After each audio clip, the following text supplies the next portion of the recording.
3 तारीख को हम निकले थे। 3 तारीख को 4 तारीख को हम देहरादून पहुंचे।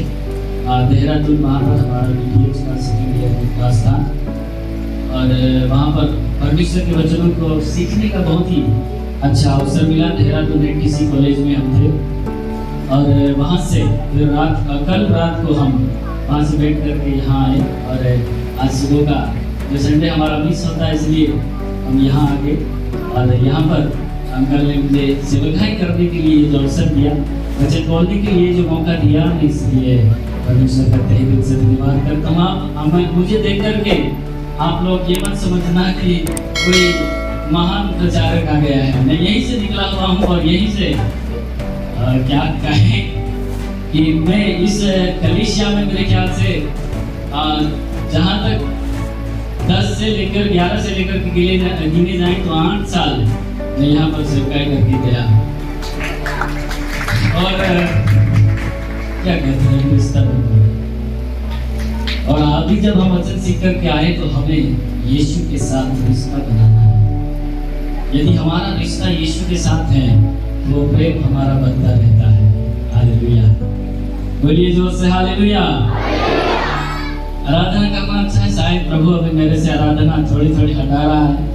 गाने भूलते जा रहा हूँ और वचनों में ज़्यादा अपना खोपड़ी लगा रहा हूँ, दिमाग लगा रहा हूँ और कई बार बहुत सारी बातें अभी भी सीखने को मिला।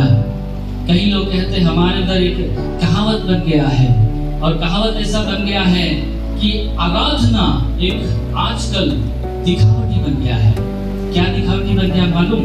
हर जगह पर देखो एक से बढ़कर एक, जहाँ कहीं देखो धुआं निकलता है, इतने रॉक स्टार म्यूजिक बजते हैं, बहुत ही भयंकर। आजकल मेरे ख्याल से शैतान उसमें भी राज कर रहा है।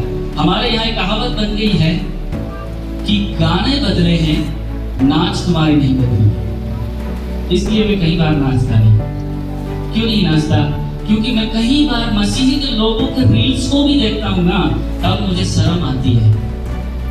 तो यही एक कहावत हमारे यहाँ की कहावत ऐसी है, सिर्फ गाने बदले हैं, नाच नहीं बदला।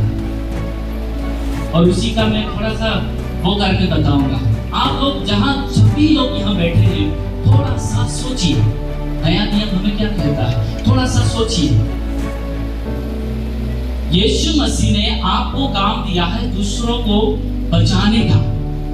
अभी तक आपके परिवार से एक भी बंदा बचा जो नहीं है, या फिर सारे बच गए हैं, तो नाचो, मैं भी उसके साथ सहमत हो जाऊंगा। यदि तुम्हारे परिवार में अभी तक व्यक्ति मौत के खाओ में जा रहा है, पाप के जीवन जी रहा है, गुलामी में जीवन जी रहा है, तो तुम नाच नहीं सकते। किस बात का खुशी मना सकते हैं हम? मेरा भाई मर रहा है और मैं नाचूं?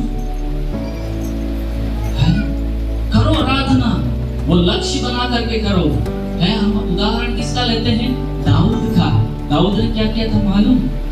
वो संदूक को वापस लेकर के आ रहा था, वो परमेश्वर की सन्निधि में नाच रहा था। उनके लिए लक्ष्य था कि उसने लक्ष्य को प्राप्त कर लिया, इसलिए वो नाच रहा था। आप किस लिए नाच रहे?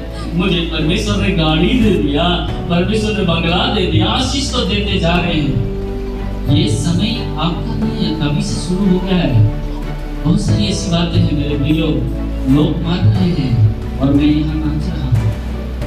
मेरे भाई मर रहे हैं, मेरे परिवार के हिस्से के लोग मर रहे हैं, जिनको कितने दिन हो गए, कितने संडे हो गए वो चर्च में बैठ कर आराधना नहीं कर पा रहे हैं और मैं यहाँ नाच रहा हूँ। अपने आप को वहां रख करके देखो, तब आपको परमेश्वर के वचन का एहसास होगा। मुझे वहां खड़ा करके देखो, तब मालूम पड़ेगा कि वो संडे को कैसे मिस करते होंगे और हम यहाँ आराम से आते हैं। आज सब कुछ सुविधा है मेरे प्रियो। हमारे जमाने में उस तरफ में कहते हैं, हम छोटे छोटे थे उस समय में जो पत्ती होती है वो सिर पे रख करके जाया करते थे कलीसियाओं में, बहुत छोटा था। लेकिन आज के आशीषों के स्रोत देखिए, परमेश्वर ने सबको आशीषित कर दिया है। स्रोत देखिए, हर व्यक्ति के पास अपने लिए सुविधा है, एक्टिवा है, गाड़ी है, सब कुछ है सुविधा। लेकिन चर्च के भवन में आने के लिए हमारे बहुत स्वभाव एकदम हो गया। क्योंकि उठते हैं हम जल्दी, गाड़ी साफ करते हैं, खाना बनाते हैं, नाश्ता करते हैं, उस समय में हमारा समय चला जाता है और हम चर्च में उदास आते हैं। क्यों? सबने बहुत अच्छी तरह से भजन संहिता को पढ़ा। क्यों? हमें मालूम पड़ गया ना वो विलंब से क्रोध करने वाला है। बनाओ रील, कोई बात नहीं। वो क्या बोलते हैं वो कौन से ग्राम पे? 500 ग्राम पे, इंस्टाग्राम पे। आप बोल रहे हो कि मैं नहीं चलाता, मैं भी चलाता हूँ। थोड़ा सर्च करके देख लेना, मैं भी चलाता हूँ। फेसबुक मुझे बहुत, मेरा समय खा रही थी, बाइबल से समय खा रही थी, इसलिए मैंने उसको हटा दिया है। लेकिन पता नहीं वो उसके इंस्टाग्राम पे फोटो लगाते हैं, उसको भी जाते हैं, ऐसे मैंने सुना। आप तो चला रहे वैसे। चलो हम सीधा वचनों की ओर चलते हैं। यहाँ पर एक बहुत ही अच्छा मैसेज है या पाठ है। ओके, कनानी जाति स्त्री का विश्वास। तो यहाँ पर हम इस पैसेज को पढ़ेंगे। आप सब मेरे साथ बाइबल को खोलिए और मत्ती रचित सुसमाचार इसका 15वां अध्याय लिया। मैं पढ़ूंगा, आप लोग ध्यान से सुनना, ठीक है? फिर हम धीरे धीरे करके इसको समझने की कोशिश करेंगे। जब तक हम परमेश्वर के वचनों को समझते हैं, बहुत जरूरी है उनके वचनों को समझना और सीखना।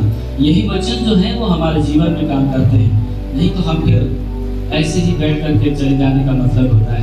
हमारा दिमाग में एक ही वचन होता है, प्रभु आज तक कुछ न कुछ आशीष दे देना। आशीष के चक्कर में हम चले जाते हैं। तो परमेश्वर के वचनों के कुछ ध्यान दें। मैं पढ़ रहा हूँ, ध्यान से सुनना, ठीक है?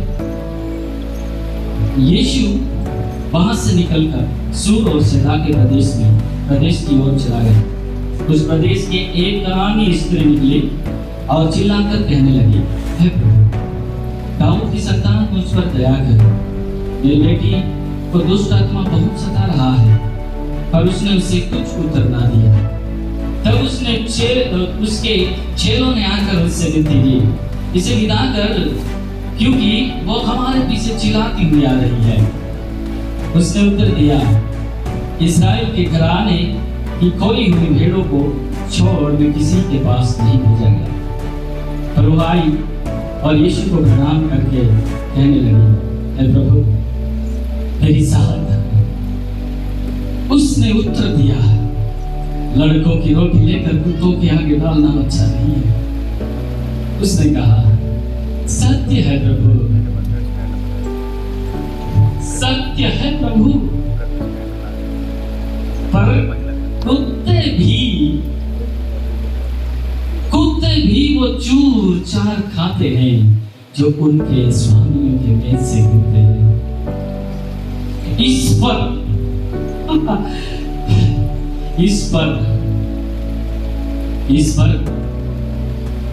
क्या कहा? इस पर यीशु ने उत्तर दिया, हे स्त्री, तेरा विश्वास बड़ा है, जैसा तू चाहती है तेरे लिए वैसा ही हो। और उसकी बेटी उसी घड़ी चंगी हो गई। हालेलुया, बोलिए जोर से हालेलुया, बोलिए जोर से हालेलुया, ऊंची आवाज से हालेलुया। आप क्या समझते हैं इस वचन के बारे में? एक तो कुत्ता भी है यहाँ पर। किसी व्यक्ति को कुत्ता बोले तो कैसा रहेगा? थोड़ा वीडियो दिखाएं, फोटो दिखाएं, अगले जाए। एक यहाँ चित्र आएगा आप लोगों के सामने। अरे हाँ जी, आप क्या सोचते हैं बताइए थोड़ा।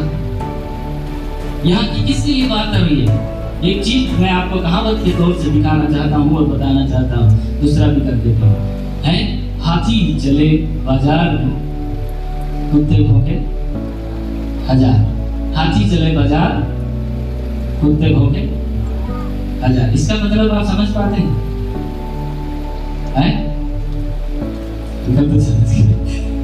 समझ पाते हैं?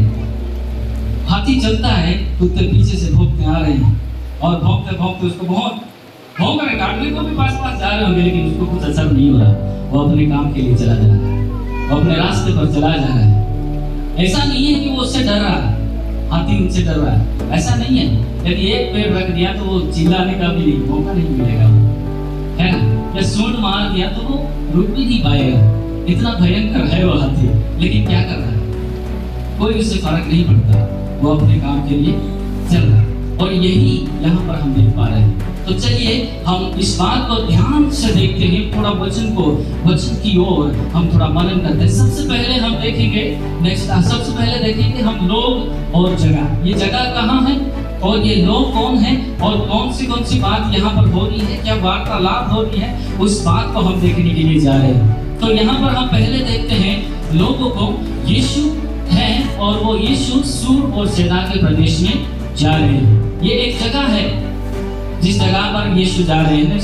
और जब हम देखते हैं यहाँ पर एक स्त्री है, लोगों के बारे में हम देख रहे हैं, एक स्त्री है, वो कनानी जाति की स्त्री है। और तीसरा यीशु के चेले भी उनके साथ में है। कौन कौन है, कितने लोग हैं? पहले यीशु है और यीशु उस प्रदेश में प्रवेश कर रहे हैं। और उस प्रदेश में प्रवेश करते ही यदि आप देखें वहां पर तो बहुत ही अच्छी बातें यहाँ पर हमें देखने को मिलता है। और उसके साथ साथ में कौन कौन है आप थोड़ा ध्यान से देखिए। कनानी स्त्री है और उसके साथ यीशु के चेले हैं। उसके बाद इजरायली प्रजा के लोग भी हैं, बहुत बड़ा। उसके बाद में देखे जाए तो बहुत बड़ा एक भीड़ भी है, उनके साथ भीड़ भी है। इतने सारे लोग होने के बावजूद वो अपना फोकस और अपना लक्ष्य को नहीं भूल पाई। और उसको एक बात याद था कि यीशु के बारे में उसने कहीं ना कहीं सुना होगा। हालेलुया, बोलिए जोर से हालेलुया। अपने बाजू वाले को बोलते रहना, नहीं तो दर्शन देखना शुरू कर देंगे, तुम्हें बंद कर दूंगा। अपने बाजू वाले को हिला करके बोलना, कैसे बोलना, ठीक है? हालेलुया। तो देखते हैं और एक बहुत बड़ी भीड़, ये जगह है, हाँ जी, ये जगह है सूर और सैदा। उससे पहले यीशु कहाँ से आए? यदि पहले 21 वचन पढ़े, यीशु वहां से निकलकर, आपका सवाल होना पड़ेगा कहां से निकलकर। उसके लिए देखिए क्या लिखा है नीचे। हाँ जी, क्या लिखा है? हाँ, यहाँ से यीशु यहाँ पर आ रहे हैं, कहाँ? सूर और सैदा में। और यहाँ पर एक घटना बनती है और फिर आगे जाएंगे। और सूर और सैदा में वो उस प्रदेश में यीशु आते हैं। तो चलिए हम दूसरी बात को देखते हैं, यहाँ घटना क्या हो रही है। घटना मीन्स क्या घटना होती है? चलो मान लीजिए अभी न्यूज में बहुत सारा चल रहा है ना, क्या हुआ? वो एक ट्रेन हादसा बहुत हुआ, घटना हुआ ना उड़ीसा में, बहुत सारे लोग मर गए, बहुत सारे लोग अभी तक पहुंच नहीं पाए, अभी तक मिल नहीं पाए, बहुत सारे लोग ऐसे नाश हो गए। उसको क्या बोलेंगे हम? हाँ जी, घटना। वेरी गुड, वो घटना। वैसे ही यहाँ पर घटना हो रही है। बाइबल में ये दृष्टांत नहीं है और ना ही कोई कहावत है। बाइबल में ये दृष्टांत नहीं है, ना ही कोई कहावत है। एक स्त्री है, वो चेलों के साथ है और उनके साथ बहुत सारे इजरायली लोग हैं, उनके साथ बहुत बड़ी भीड़ है। और उस स्त्री का लक्ष्य ये था कि उनकी बेटी जो दुष्ट आत्मा में पीड़ित है, उनको छुड़ाने का, उनको चंगाई लाने का और उनको अपने सही रास्ते पर या फिर सही करवाने के लिए वो स्त्री आगे यहाँ पर आई है। तो घटना ये है कि आप देख सकते हैं क्या लिखा हुआ है। क्या है? पहला, यीशु और कनानी जाति स्त्री के बीच में वार्तालाप। कैसी वार्तालाप हो रही है? आप भी थोड़ा बताएंगे तब ना, कैसी वार्तालाप हो रही है? यदि आप यीशु मसीह के पास आते हैं, कैसे आते हैं? आपको किसी चीज की जरूरत होती है तो चिट्ठी लिख करके भी आते हैं, सही बात है, जो पर्ची होती है वो लिख करके आते हैं, सही बात है। लेकिन उससे अधिक आप कैसे आते हैं? कैसे बात करते हैं परमेश्वर से, प्रभु से, यीशु से? कैसे बात करते हैं? परमेश्वर, प्रभु मुझे इस चीज की जरूरत है, आप मेरे लिए उपाय करें या मेरे लिए सहायता करें और मुझे इसका उत्तर आप मुझे दें। हालेलुया, बोलिए जोर से हालेलुया, बोलिए जोर से हालेलुया। और वार्तालाप हो रही है। स्त्री पहले यीशु को प्रभु करके संबोधित कर रही है। क्या कर रही है? स्त्री पहले यीशु को प्रभु करके संबोधित कर रही है। प्रभु शब्द मालूम है। आप यहाँ पर देखिए, ये जो वातावरण था या समय था, इस समय के अंदर में आप थोड़ा सोचना कि इस समय में आप रोमी सम्राट या रोमी सम्राट के जो राजा है, उनके अलावा आप किसी को प्रभु नहीं कह सकते। इंग्लिश में माय लॉर्ड नहीं बोल सकते थे, ठीक है। उसके बाद यहूदी रीति रिवाज के अनुसार यदि आप देखे जाएं, यहूदी रीति रिवाज के अनुसार आप देखे जाएं तो यहोवा परमेश्वर को छोड़ और किसी को प्रभु नहीं कह सकते थे, माय लॉर्ड नहीं कह सकते थे। ऐसा बहुत बड़ा ये रूल्स था, नियम था। हालेलुया, बोलिए जोर से हालेलुया। और उसके बाद क्या है, थोड़ा दिखाइए प्लीज। हैं, देखो पहले ही वो क्या कर रही है प्रभु दाऊद की संतान, है प्रभु दाऊद की संतान। इसका मतलब मत्ती ये दर्शाना चाहता है कि ये प्रभु यीशु की चेला बनी हुई थी। आप तब ही यीशु को प्रभु कह के पुकार सकते हैं जब आप चेला बन जाते हैं। हालेलुया, बोलिए ना जोर से हालेलुया। जब तक आप यीशु को जब अच्छी तरह से जान जाते हैं, समझ जाते हैं, उसके परिवार में जुड़ जाते हैं, तब जाकर के ही तुम प्रभु उसको बोल सकते हो। नहीं तो आपके जीवन में यीशु एटीएम बना होगा, यीशु चमत्कारी बाबा बना होगा, यीशु चंगाई देने वाला बाबा बना होगा, यीशु छुटकारा देने वाला बाबा बना होगा, यीशु आपके जीवन की आशीषों को लाने वाला बाबा बना होगा। जब तक आप उसके चेले नहीं बनते, तब तक आप उसको प्रभु नहीं कह सकते। हालेलुया। तो ये पहली बात ही वो दर्शा रही है कि वो पहले से प्रभु को जानती है और पहले से ही प्रभु के बारे में वो प्रभु की चेली बन गई है और वो दौड़ करके हिम्मत के साथ वो आ रही है। और उसके साथ साथ हम देखते हैं कि वो प्रभु कह करके संबोधित कर रही है। उसके बाद दूसरी बार भी वो है प्रभु मेरी सहायता कर। आप सब भी बोलिए है प्रभु, मुझे आवाज से बोलो ना, है प्रभु। एक साथ मेरे पीछे बोल रहा है प्रभु मेरी सहायता कर, है प्रभु मेरी सहायता कर। Hallelujah, hallelujah. दूसरी बार भी वो ऐसे ही प्रभु को संबोधित कर रही है प्रभु कह करके। अब तीसरी बार भी वो उसको ऐसे ही प्रभु कह रही है, सत्य है प्रभु। क्या है? सत्य है प्रभु। इसके सामने यदि जो यीशु का प्रति उत्तर आप देखें या यीशु का प्रति उत्तर देखें, वो इस शब्द के योग्य नहीं बोला गया है। क्या बोला गया है? यदि मैं आपको कुछ अच्छा शब्द डालूं या अच्छा शब्द आपके लिए मैं बोलूं, तब जाकर के आप मुझे वाह वाह या अच्छा या फिर सर या पास्टर जी या कुछ ना कुछ शब्द इस्तेमाल करेंगे मुझे, है ना। मैं बोलूंगा परमेश्वर आपको आशीष देने वाला है, तो बोलेंगे थैंक यू पास्टर जी या थैंक यू, है ना। लेकिन यहाँ थोड़ा देखिए, स्त्री को ये शब्द 3 शब्द बोलने के लिए यीशु ने ऐसी बात ही नहीं किया है। उनके वार्तालाप में यदि हम देखते हैं तो उस वार्तालाप में ऐसा शब्द वो पुकार भी नहीं सकती। ऐसा वार्तालाप यहाँ पर बाइबल में होता है। हालेलुया, बोलिए ना हालेलुया। उसके बाद यदि हम देखे जाए रिवाजों के अनुसार, तो उस जमाने का वो महत्व था, वो क्या था? वो राजाओं को प्रभु कर करके ही संबोधित कर सकते थे, उसके अलावा किसी को नहीं। यहोवा के अनुसार देखा जाए, यहूदी रीति रिवाज के अनुसार देखा जाए, तो सिर्फ और सिर्फ परमेश्वर यहोवा को ही प्रभु कह करके पुकार सकते थे। क्यों? क्योंकि उनका ऐसे था, यदि आपने किसी को प्रभु करके पुकार दिया तो आप परमेश्वर की व्यवस्था को तोड़ रहे हैं। हालेलुया, बोलिए जोर से हालेलुया। ऐसा वहां पर हुआ करता था। अब थोड़ा इस बात को हम ध्यान करेंगे, उसका प्रति उत्तर क्या हमें मिलता है? प्रति उत्तर, यीशु का प्रति उत्तर क्या है? वो स्त्री चिल्लाते हुए उनके पीछे जा रही है। यदि इसी के अंदर में यदि हम देखें जाए तो स्त्री के लिए बहुत सारी रुकावटें थी। क्या क्या रुकावटें थी? एक तो वो सबके सामने प्रभु नहीं कह सकती। आज जमाने में यही तो सहारा है। यदि आप ट्रेन में जा रहे हैं, यदि आपको कोई पूछ ले क्या आप मसीह हैं, हो सकता है जो जानता है या फिर प्रभु में मजबूत है वो बोलेगा मसीह, हम ईसाई नहीं बोलेगा। लेकिन यदि आजू बाजू में कोई नहीं है तो आजू बाजू में देख लेगा, थोड़ा बहुत जाते हैं, मौका मिल जाता है। उतना नहीं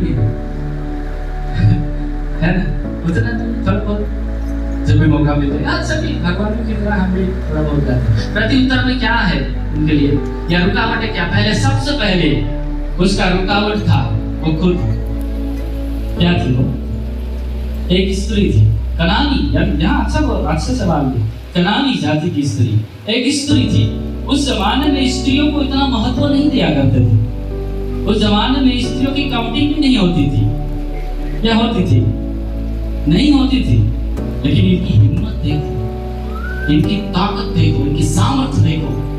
वो सबके सामने मरने के लिए भी, मैं कहूँगा मर मिटने के लिए तैयार हो गई। वो सबके सामने, इन यहूदियों, इनको सबके मुंह पर तमाचा ये है। वो राजा, उनके मुंह पर तमाचा है। उनके अलावा किसी को नहीं पुकार सकते। वो शब्द वो स्त्री बोलती यीशु को, है प्रभु। हालेलुया, बोलिए जोर से हालेलुया, बोलिए जोर से हालेलुया। और उसकी जाति, उसकी रुकावट थी। ये समाज में ना तो किसी के साथ बैठ सकते थे, या फिर जैसे उनकी जाति अलग अलग होती है, आज भी है। आज भी हम सबसे पहले क्या पूछते हैं? आपका नाम, यानी छोटा नाम बताएंगे जॉन, तो क्या पूछेंगे? आपका पूरा नाम बताओ ना। हैं? क्या बताएंगे? आपका पूरा नाम बताओ। क्या मतलब है पूरा नाम पूछने का? है? आप पता करना चाहते हैं वो कहाँ से है? आप पता करना चाहते हैं वो कौन सी कास्ट से है? आप पता करना चाहते हैं वो कौन से क्या बोलते हैं, ओबीसी, बीबीसी है, किसी क्या, मुझे नहीं मालूम कहाँ से बिलोंग करता है। आप पता करना चाहते हैं कि वो मेरे लेवल का है, या मेरे से नीचे का है, या फिर मेरे से ऊपर का है। फिर वो अपना कास्ट बनाएगा। मैं तो आदिवासी जाति से आता हूँ, मैं खुद एक आदिवासी हूँ। लगता नहीं मैं आदिवासी। हम जो शब्द सुनते हैं ना, मैं एक आपको क्या कहते हैं, एक जो दिमाग की बात है वो था। जब हम शब्द सुनते हैं ना, तो शब्द सुनते ही तुरंत हमारे दिमाग में एक पिक्चर बन जाती है। पिक्चर में फोटो बन जाती है। तो मैं बोलता हूँ कार। सबके दिमाग में कार आ गई। अभी जो पुराने हैं उसके दिमाग में एम्बेसडर आया होगा, है ना? कहीं ना कहीं किसी ना किसी, कोई ना कोई कार आपके दिमाग में आ गया होगा। तो ऐसे ही जब मैं आदिवासी से हूँ, ऐसे मैंने जैसे बोला, तो आपके दिमाग में ये आ गया होगा, लूंगी वाला, या फटे फुटे कपड़े पहनने वाला, या फिर ऐसे ही कबाड़ा में पड़ा हुआ, है ना? ऐसे दिमाग में आता है। जैसे हम कहें, हम इसीलिए पूछते हैं कि हम उसकी बराबरी करने के लिए, लेकिन मसीह ने बोला है हम सब एक हैं। हालेलुया, बोलिए जोर से हालेलुया, बोलिए जोर से हालेलुया। स्त्री के लिए, वो खुद स्त्री थी, इसलिए उनके लिए रुकावट थी। उसकी जाति उसके लिए रुकावट थी, इस जाति से, और उनका बहुत ही ये रुकावट था। फिर भी वो यीशु को प्रभु करके संबोधित करती है। हालेलुया। अब उसका प्रति उत्तर देखते हैं। प्रति उत्तर क्या है? थोड़ा सोचिए आप। है?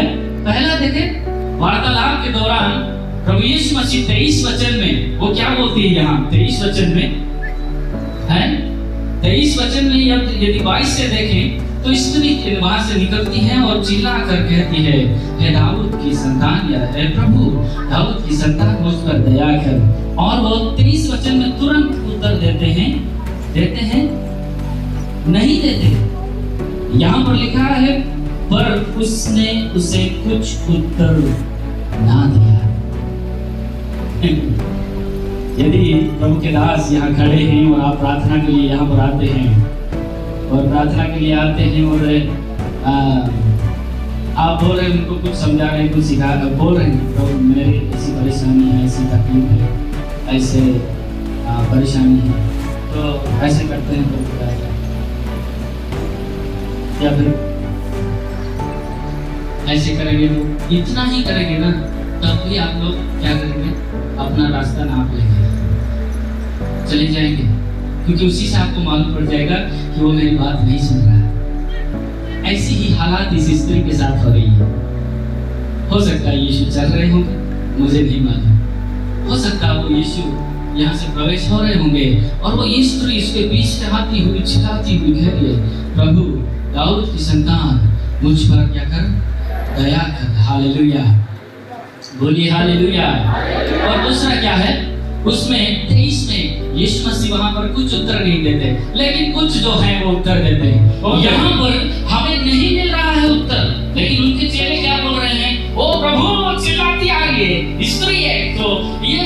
बार रुकावट जैसे पड़ रही है, विदा कर इसको कुछ ना कुछ बोल करके। हालेलुया, बोलिए जोर से हालेलुया। उसके बाद क्या है? हाँ जी, वहां पर देखते हैं वो बोल रहे, कौन? चेले बोल रहे, इसे विदा कर क्योंकि वो हमारे पीछे चिल्लाती हुई आ रही है। 24 में उसने उत्तर दिया, आप यीशु उत्तर देते हैं, लेकिन ये भी स्त्री के काम का नहीं है। इसकी जरूरत क्या थी? उनकी बेटी दुष्ट आत्मा से पीड़ित है और घर पर पड़ी है, उनकी चंगाई के लिए वो आई है। लेकिन जैसे वो कहावत चलती है ना, हाथी चले बाजार कुत्ते भूखे हजार, तो उसी प्रकार से यहाँ पर एक मुहावरा, क्या बोलते हैं मुहावरा? क्या बोलते हैं? शब्द नहीं है जी, मुहावरा है, मुहावरा। अरे वाह, एक शब्द सीख लिया आज, मुहावरा। यहाँ पर मुहावरा बोल रहे यीशु, क्या कह रहे हैं? उसने उत्तर दिया, इस्राएल के घराने की खोई हुई भेड़ को छोड़ मैं किसी के पास भेजा नहीं गया। मुझे यहाँ पर एक बात सीखने को मिल रहा है कि यीशु मसीह उस स्त्री के मन को जान गए होंगे। हालेलुया। अब ये मेरे जो सामने जो प्रजा हैं, इस्राएली लोग मेरे पीछे आ रहे हैं, इतने सारे लोग हैं, इनको थोड़ा बताऊं कि इस स्त्री का विश्वास कैसा है। और यीशु पहले से समझ गए होंगे कि मैं इसको ऐसे बोलूंगा ना, फिर भी वो हटेगी नहीं, और इसी के जरिए से इनको दिखाएगी, इसी के जरिए से ये जान जाएगी कि ये भी मेरे साथ चलने वाली है, मेरी चेला बनने की योग्य है, चेला बनी हुई है। हालेलुया। और उसके बाद चलो देखिए, ऐसा शब्द उसको वहां पर कहा गया है कि मैं किसी और के साथ किसी और के लिए आया हूँ, या किसी और भेड़ के लिए आया हूँ, मैं किसी और के लिए नहीं। आप होते तो क्या करते? बोरिया बिस्तर बांध के चले जाते। अरे यार वो तो इस्राएल के लिए, हमारे लिए थोड़ी है। फिर बाजू में बोलते जाते, यहाँ से शुरू कर देना, अरे कुछ काम करने के लिए छोड़ पड़े, मैं प्रार्थना करने के लिए बोला, हाथ भी नहीं रखा, ऐसे ही हालेलुया करके छोड़ दिया, चले जाते ना। बहुत सारे सवाल उठ जाते हैं हमारे जीवन में। आपके इधर अभी मुझे नहीं मालूम, तो हमारे उधर तो क्या मालूम, भैंस के लिए भी प्रार्थना कराते, मुर्गी के लिए भी प्रार्थना कराते, बकरे के लिए भी प्रार्थना कराते राजस्थान में।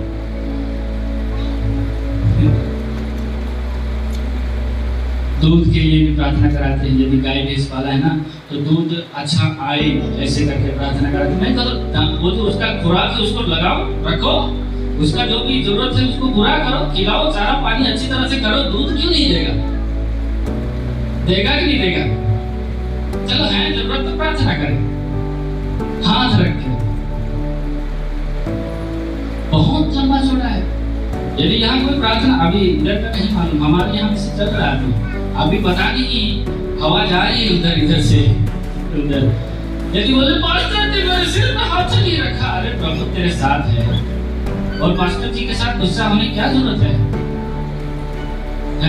उनको क्यों तकलीफ? 1000 लोग हैं यहाँ, उनके लिए प्रार्थना करना है। आप यदि आपका विश्वास पक्का है तो यहाँ से नहीं, यदि वहाँ है ना, वहीं से तुम विश्वास कर लोगे कि ये प्रार्थना और ये वचन मेरे लिए है, और ये मेरे जीवन को बदलने वाला है, और ये मेरे जीवन के लिए सुरक्षा का कारण है। यही तो है वचन। वचन को जीना सीखे, वचन के अनुसार जीना सीखे। हालेलुया, बोलिए जोर से हालेलुया। चलो चलते हैं, क्या लिखा, उत्तर क्या मिल रहा है यहाँ पर 24 में? इस्राएल की घरानों को छोड़ करके और किसी के पास नहीं। उसके बाद भी स्त्री का विश्वास ठंडा नहीं हुआ। वो क्या बोल रही है, थोड़ा सुनिए। 26 में नहीं 25 में, पर वो आई और यीशु को प्रणाम करके कहने लगी। मुझे ये शब्द जो है ना बहुत असर करके जाते, पता नहीं मेरे अंदर में वो यशाया वाला वचन पूरा हो गया ऐसे लग रहा है। मेरा जो पत्थर का दिल था उसको निकाल दिया है और मोहम्मद का हृदय बना दिया है, और मैं बहुत ही इमोशनल हो जाता कई बार। और कहते यहाँ क्या लिखा देखो, प्रणाम कह करके। यदि इसका ट्रांसलेट मैंने कहीं एक जगह पर पढ़ा है, वो झुक करके, ऐसे पूरा झुक करके उसको प्रणाम करके बोलती है, हे प्रभु, हे प्रभु मेरी सहायता। हालेलुया। बोलिए जोर से हालेलुया। कभी आपने ऐसे प्रार्थना की है प्रभु मेरी सहायता कर। ये जब अकेलापन आता है ना, उस समय भी हम परमेश्वर को कहते हैं मेरी सहायता कर। हालेलुया।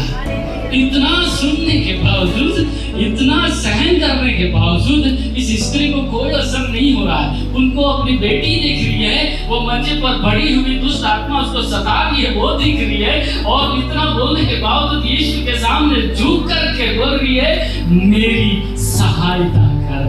हालेलुया। बोलिए जोर से हालेलुया। उसके बाद भी इसको सही उत्तर नहीं मिल रहा।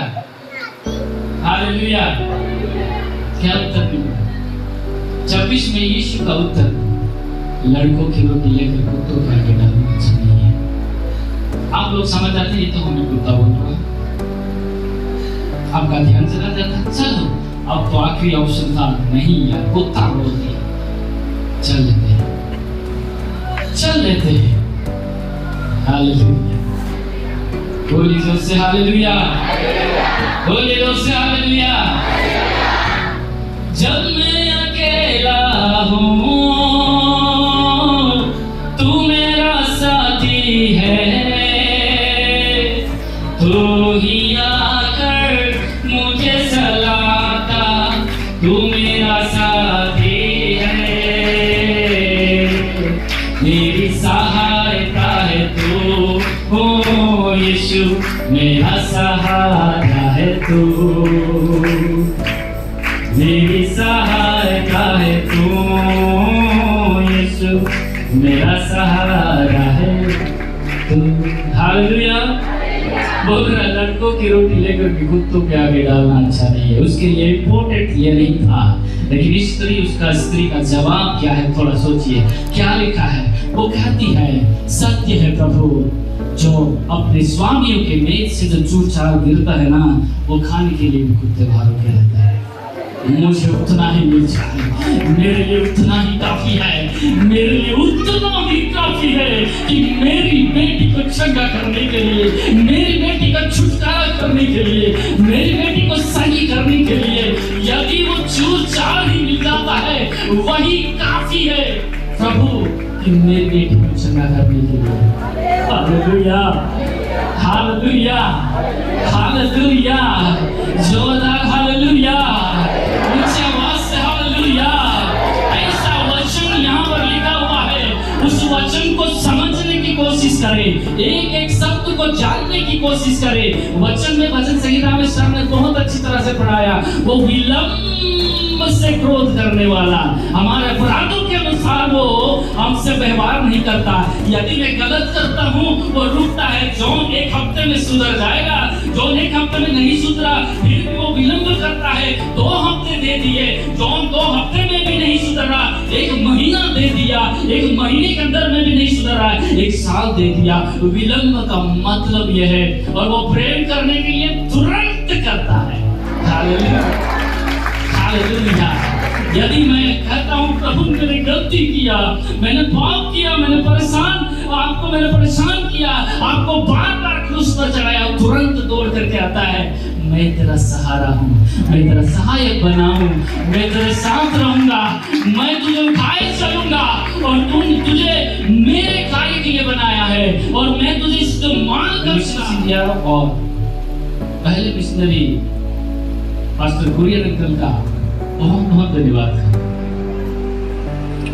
मैं इसलिए धन्यवाद करता हूँ कि जिस साल में वो सेवकाई के लिए निकले, उस साल में मेरा जन्म हो गया,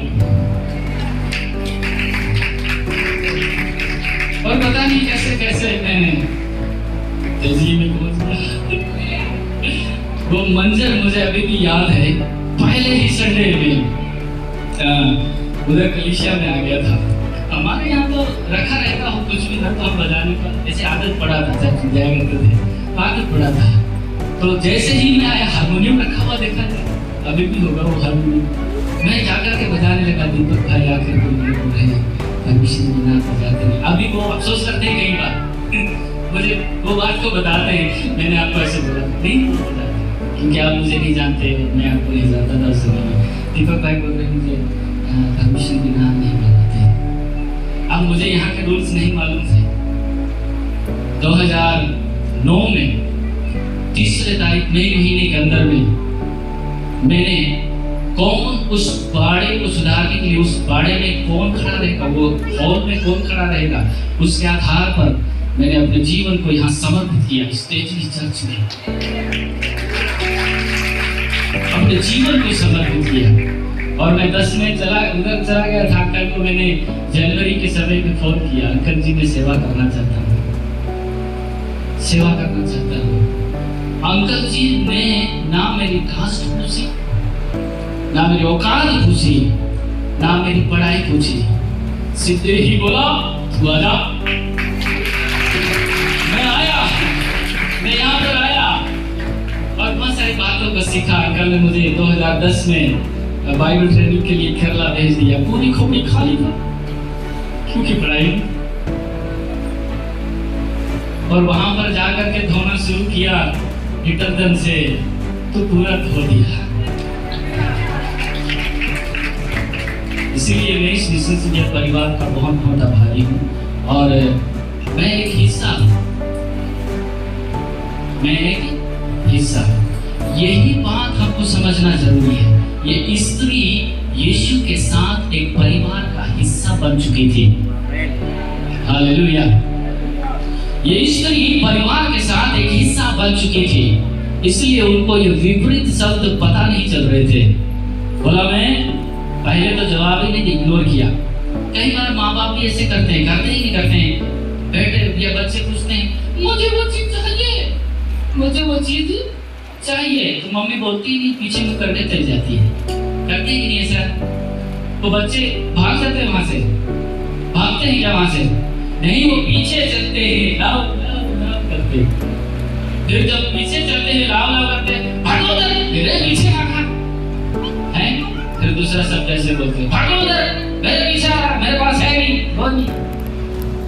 फिर आखिरी बार फिर भी बच्चा पीछे ही चलता है, लगे रहता है, लगे रहता है। फिर बताइए तेरे लिए नहीं है, बड़े भाई के लिए है तुझे नहीं मिलेगा। फिर भी वो फिर थोड़ा बहुत इमोशनल हो जाता है, रोने के समय हो जाता है। तो ना यही बात है। यदि आप यीशु को, कलीसिया को, पास्टर को, सेवक करने वाले लोगों को अपने रिश्ते का या फिर अपने परिवार का हिस्सा समझते हैं, उनकी ताड़नाओं को भी आशीष में लोगे। वो जो कहते हैं उसको आप करने के लिए तैयार हो जाओगे। उस बात से आपको कभी नाराजगी नहीं होगी, उस बात से आपको कभी नाराजगी नहीं होगी, लेकिन उस बात से आप कुछ बाद में बात सीख जाएंगे, सीख करके जाएंगे। हालेलुया। वो स्त्री यही बात कर रही है। उत्तर क्या मिलता है? हाँ जी, यहाँ देखते हैं वो बोलती है प्रभु उसके सामने से, या फिर जो मेज से चूर-चार गिरता है वो खाने के लिए वहां पर रुके रहते हैं। और आखिरी में 28 वचन क्या कहता है? इस यीशु ने उसको उत्तर दिया, हे स्त्री तेरा विश्वास बड़ा है, जैसा तू चाहती है तेरे लिए वैसा ही हो, जैसा तू चाहती है तेरे लिए वैसा ही हो, जैसा तू चाहती है वैसा तेरे लिए हो। यदि जैसा आप चाहते हैं तुम्हारे लिए वैसा हो, तो ये सारी चुनौतियों से गुजरना पड़ेगा, ना कि आशीषों से नहीं है, आशीषों से नहीं, ये चुनौतियों से गुजरना पड़ेगा। हमारे दिमाग में ये बात बन गया है कि गाय दूध देती है। कितने लोग कहते हैं गाय दूध देती है? सब लोग कहते हैं अरे देती नहीं है, निकालना पड़ता है। गाय दूध देती तो आप पतीला लगा देते नीचे। गाय दूध नहीं देती, निकालना पड़ता है, कुछ ना कुछ मेहनत है। हमको सिखा दिया ना वैसे, डर के आगे क्या है? डर के आगे जीत नहीं है, दर्द है। हाँ, डर के आगे जीत नहीं है, दर्द है। वो दर्द से गुजरोगे ना तब जीत पाओगे, नहीं तो ऐसे नहीं। ऋतिक रोशन की तरह आप ऊपर से उड़ करके नीचे आता हो, ऐसे नहीं है। वो सिखाते हैं, दिखता है जो दिखता है, डर के आगे जीत नहीं है, डर के आगे जीत नहीं है, दर्द है। ऐसे दर्दों से गुजरना पड़ेगा। ये आज नहीं है, अभी शुरू नहीं हुआ है, अभी ये दर्दों से निकलना नहीं हुआ है, ये पहले से चल रहा है। सभी लोगों ने यीशु के साथ या परमेश्वर के साथ दिया हुआ है, सब लोग दे करके आगे बढ़े हैं। अब्राहम ने अपने जीवन को दे दिया, अपना परिवार छोड़ दिया, सब कुछ उसने त्याग दिया, इसलिए परमेश्वर के लिए। ना उसको जगह की पता थी, ना उसको आगे क्या होगा नहीं मालूम था, वो देता रहा। कैन की भेंट जब उसने कैन ने हाबिल की भेंट जब उसने दिया तो परमेश्वर ने उसको स्वीकार किया। हालेलुया। कुछ ना कुछ आपको ये तकलीफों से गुजरना पड़ेगा, तब जाके आप आशीषित हो पाएंगे। मेरे प्रियो, आसानी से तो यीशु मसीह परमेश्वर ने आसानी से हमको आशीष दे दिया है। आप ढूंढो, जगह बहुत बड़ी है, पृथ्वी की बहुत बड़ी है, ढूंढो, मुझे एक ऐसा बीज ला करके दो जो हम एक बीज जमीन में डालते हैं उसका एक ही बीज मिलता है। चावल धान बोलते हैं ना, धान का एक दाना आप डालते हैं, आपको धान का जो दाना लगाया वो एक ही मिलता है जी। यदि आपको बीज नहीं मिलेगा तो उसकी टहनी तो जीती है, टहनी लगा दो ना, और टहनी भी जी जाती है। तो आप कैसे कह सकते हैं, आप कैसे कह सकते हैं कि परमेश्वर मुझे आशीष दो, आशीष दो। यदि आपको परमेश्वर से मांगना होता ना तो कोरी भूमि बना करके परमेश्वर आपको खड़ा कर देता, बोलता मांग, फिर तुम बोलते पर वो पानी दिखाई नहीं दे रहा, पानी दे दो, है ना।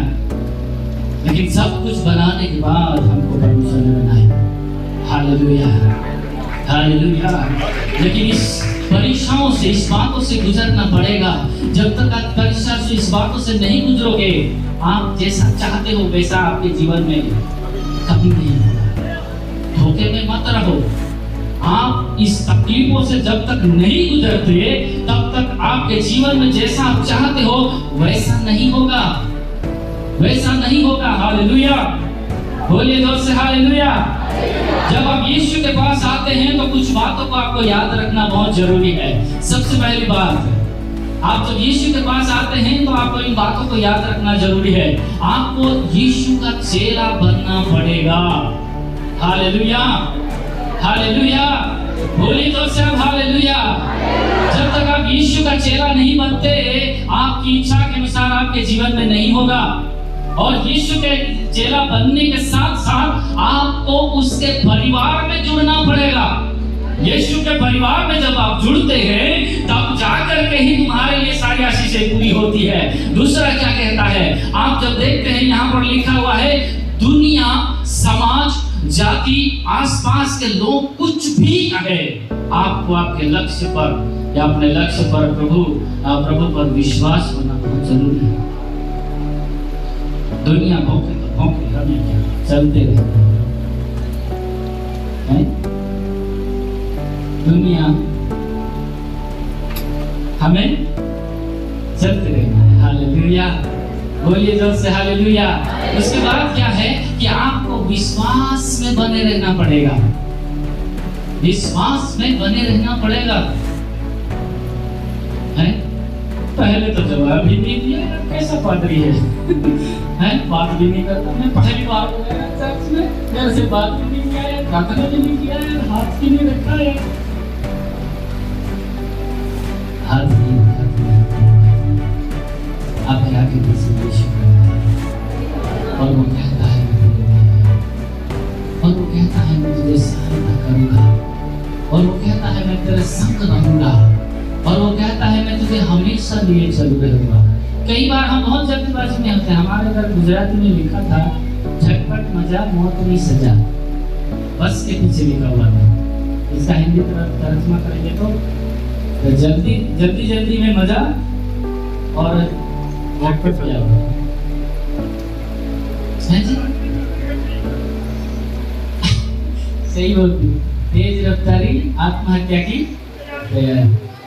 हमको तुरंत चाहिए, बोला यीशु प्रभु मेरे लिए ये कर दे, फिर देखेंगे अभी तक कुछ नहीं हुआ, इंतजार करो। वो परमेश्वर आपसे क्या कहना चाहता है, उनकी बात सुनो, उन पर ध्यान करो। प्रभु मेरे जीवन में तेरी इच्छा क्या है, मैं क्या करूं तेरे लिए। जब आप ये सब कर लेंगे ना, परमेश्वर एक ही ऑप्शन आपको देगा, कुछ नहीं बोलेगा, आपकी इच्छा के अनुसार आपके लिए हो जाएगा। हालेलुया। आपको विश्वास में बने रहना है, आपको उत्तर मिलने तक लगे रहना है। हालेलुया, बोलिए जोर से हालेलुया। आपको उत्तर मिलने तक बने रहना है। मैं फिर से एक बार परमेश्वर का धन्यवाद करता हूँ कि ये समाप्त करने जा रहा हूँ। मैं बड़ी इच्छा करता हूँ कि जब मैं 1200-1300 किलोमीटर से आता हूँ तो 2-3 शब्द मैं और सुनूँ।